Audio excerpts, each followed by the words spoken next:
अस्सलाम वालेकुम। कैसे हैं आप सब लोग। आई होप आप सब लोग अपने घरों में ठीक होंगे, खुश और आबाद होंगे, खैरियत से होंगे। आज मैं बनाने लगी हूँ मीठी टिक्कियाँ। तो ये मैं आपको दिखाना रिकॉर्ड करना आपके लिए भूल गई थी। ये वाला क्लिप्स ना जो ड्राई नट्स मैंने ग्राइंड किए थे, तो अभी मैं आपको ऐसे ही बता देती हूँ। आप लोग नोट डाउन कर लें जो जो इसमें मैंने ग्राइंड की हैं चीज़ें। उसमें है बादाम, काजू, अखरोट, चारे मगज़ और खोपरा। इन तमाम चीज़ों को आपने कर लेना है दरदरा सा ना ग्राइंड, हल्का सा इसको क्रंची रखना है, मतलब बिल्कुल बारीक पाउडर नहीं बनाना इसका। उनको आपने ग्राइंड कर लेना है। तो वो मैंने आपको दिखा दी। अब मैं ले रही हूँ मैदा। आप लोग अपनी क्वांटिटी हिसाब से बनाएंगे, हम अपने हिसाब से क्वांटिटी ना मैं इसलिए बता नहीं सकती कि कितना मैदा ले रही हूँ कितना, वो जितनी आपने बनानी हो उस हिसाब से आपने सारी चीज़ें रख लेनी है। मैदे को हमने छान लिया था। तो ये चीनी है, चीनी का भी मैं बताऊंगी आगे चल के क्या करना है। ये सूजी है, ये भी छान के मैदे में थोड़ी सी डाल देनी है। मैदे के हिसाब से अकॉर्डिंग से, जिस तरह से आप चाहे आधा किलो बना रहे हैं, किलो बना रहे हैं, उस हिसाब से आपने सूजी भी इसमें ऐड करनी है। तो थोड़ी सी हमें ये तकरीबन हमारा मैदा था 1.5 किलो, और उसमें हम डाल रहे हैं एक बड़ी वाली कटोरी या एक बड़ा वाला मग चीनी इसका, सूजी का। तो उसके बाद अब इसमें हमने डाल दिया इलायची का पाउडर, और अब इसमें डाल देना है ज़ीरा, सफ़ेद ज़ीरा थोड़ा सा। बहुत मज़ेदार बनती हैं। और भूख अगर किसी को, मतलब कोई अगर डाइट पर है वो भी ले सकता है, क्योंकि इसके अंदर नट्स भी हैं और इससे एक ही खाने से इनफ हो जाती है, तो पेट भर जाता है। तो अब हम बनाने लगे हैं शीरा, जिससे हमने आटे को गूंदना है। तो हमने थोड़ा सा लिया, तकरीबन ये आधा किलो मिल्क होगा, उसके अंदर हमने चीनी डाल दी, तकरीबन 1.5 किलो चीनी होगी। इसको डाल के हमने इसका शीरा सा पका लेना है। मतलब इतना पकाना है कि चीनी जो है बिल्कुल मेल्ट हो जाए मिल्क के साथ ही। फिर उसको ठंडा कर लेना है, और ठंडा करने के बाद इसी दूध के साथ, दूध और चीनी वाले जो घोल बनाया हमने, इसी के साथ मैदे को हमने गूंद लेना है।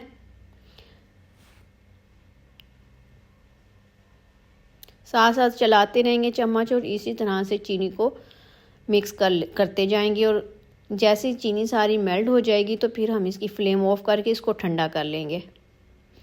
अगर ये आपकी अपनी चॉइस है, इस तरह से अगर आप बनाना चाहें तो ये भी तरीका ठीक है। अगर आप चीनी को ग्राइंड कर लें, पीस लें, उसका पाउडर बना के चीनी को मैदे के साथ ही मिक्स करके और फिर दूध के साथ उसको गूंद लें, वो भी तरीका ठीक है।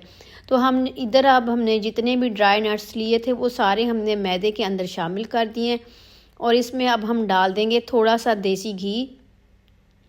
आप लोग अपने हिसाब से सारी चीज़ें ऐड करेंगे। हम मैदे को देख के उसी तरह सबसे पहले इन चीज़ों को मिक्स कर लेना है। मिक्स करने के बाद देसी घी को थोड़ा मेल्ट कर लेना है। देसी घी नहीं है तो बटर को कर ले। मेल्ट करने के बाद इसमें डाल देना। ये देखें 3 टेबलस्पून बड़े वाले होंगे, उनको हमने देसी घी के मेल्ट किए हैं और इसमें डाल दिए हैं। और साथ साथ अब इसको मिक्स भी करते जाएंगे। जितने भी ड्राई नट्स डाले हैं वो भी मिक्स कर लेंगे। और इसमें डाल देना है थोड़ा सा बेकिंग सोडा,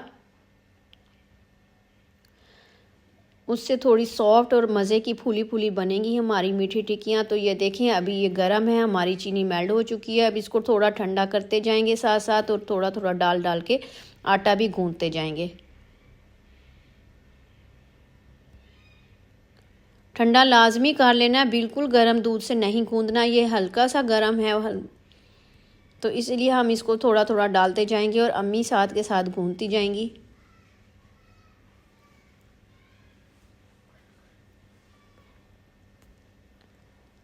तो ये मैं आपको दिखा रही हूँ, ये है मीठा सोडा। इसको भी जो बिल्कुल छोटे वाला टीस्पून होता है ना, वो डाल देना इसके अंदर।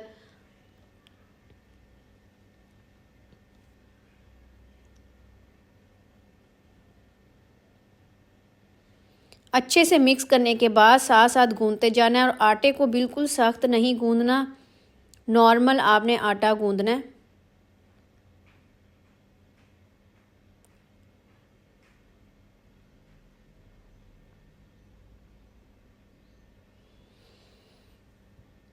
मीठी टिक्कियाँ बनाने का बहुत सारे तरीके हैं, तो हर इंसान अपने तरीके से बनाते। तो हम लोग हर साल इसी तरीके से बनाते हैं, बड़ी अच्छी बनती हैं। कुछ लोग अंडा डालते हैं, कुछ लोग गरम दूध डालते हैं, कुछ लोग पता नहीं किन किन तरीक़ों से बेसन डालते हैं, मैदा डालते हैं। तो अम्मी का तरीका यही है, इसीलिए मैं आप लोगों से यही शेयर कर रही हूँ। तो साथ साथ अब ये दूध भी डालते जाना है और आटे को गूंथते जाना है। बहुत ज़्यादा टाइम लगता है। जिस दिन ये टिक्कियाँ बनानी हो तो पूरा दिन लग जाता है इसके ऊपर, क्योंकि इतना मेहनत होती है इस चीज़ पे। तो ये देखें, आटा गूंदना इसका मेन एक पार्ट है जो कि बहुत मुश्किल होता है।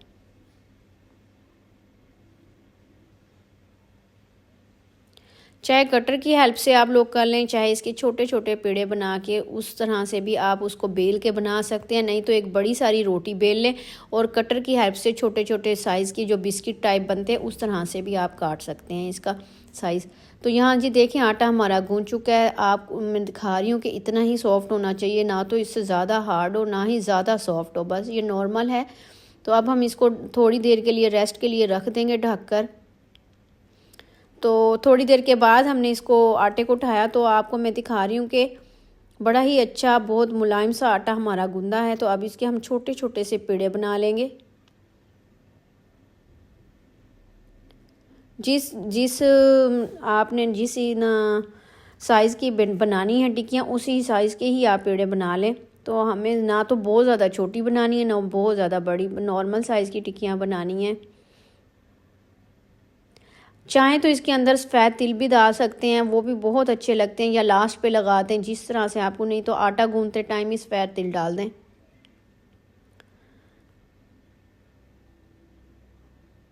इसी तरह से ना सारे आटे के पेड़े बना लेंगे हम, और साथ साथ इसको फ्राई भी करते जाएंगे, क्योंकि ये आटा हम ज़्यादा देर तक रख नहीं सकते। मीठा इसके अंदर तो बहुत वो ज़्यादा जम जाता है, जमेगा तो आटा हमारा हार्ड हो जाएगा। चीनी ज़्यादा डलती है तो इसीलिए आटा हार्ड हो जाएगा। फ़ौरन इसको बना लेना साथ ही।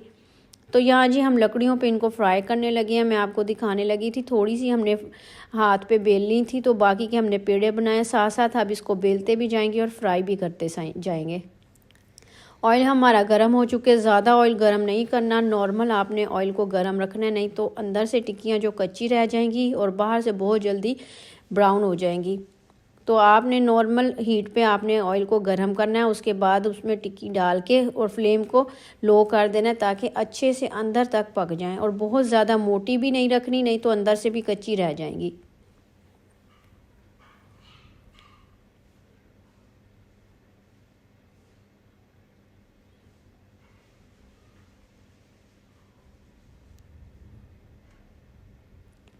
इसी तरह से हम सारी टिक्कियों को फ्राई कर लेंगे। तो ये देखें, हमारी टिक्कियाँ फ्राई हो चुकी हैं, बहुत अच्छा सा कलर आ चुका है। कलर भी आप लोगों ने अपने हिसाब से रखना है, डार्क ब्राउन आपने रखना है या लाइट सा कलर रखना है, आप लोगों की अपनी चॉइस है। बस इस चीज़ का ध्यान रखना है कि टिक्की को तेज़ फ्लेम पे फ्राई नहीं करना और ज़्यादा मोटी नहीं बेलना, फिर अंदर से कच्ची रह जाती हैं। तो ये देखें हमारी टिक्की की फ़ाइनल लुक। इसी तरह से हम सारी टिक्कियों को फ्राई कर लेंगे और लास्ट में मैं आपको इसकी फ़ाइनल लुक दिखाऊंगी।